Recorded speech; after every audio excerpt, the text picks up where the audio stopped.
Pak Agus bekerja di salah satu rumah sakit yang memiliki 7 lantai. Tugas Pak Agus adalah sebagai pengantar surat rekam medis. Jadi Pak Agus setiap hari bisa bolak-balik dari lantai satu ke lantai lainnya. Suatu hari Pak Agus harus bekerja lembur. Sudah jam 11 malam tugas Pak Agus baru selesai dan berencana untuk pulang. Meja kerja Pak Agus ada di lantai 7, sedangkan dia harus turun ke basement untuk mengambil motornya. Kejadian janggal terjadi di dalam lift saat Pak Agus hendak turun ke basement. Saat itu Pak Agus masuk ke dalam lift dari lantai 7 tempat meja kerjanya. Saat di lantai 4, lift terbuka dan seorang suster dengan muka pucat menggendong bayi masuk ke dalam lift. Bagaimana kelanjutan kisah mistis dari Pak Agus? Nantikan di bagian 2.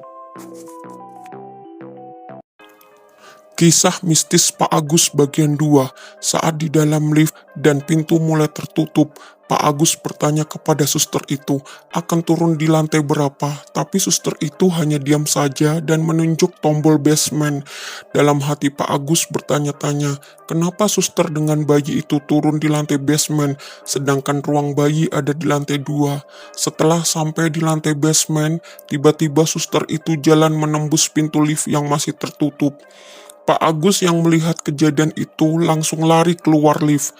Keesokan harinya, saat tiba di kantornya, Pak Agus mengecek CCTV atas kejadian tadi malam yang menimpanya.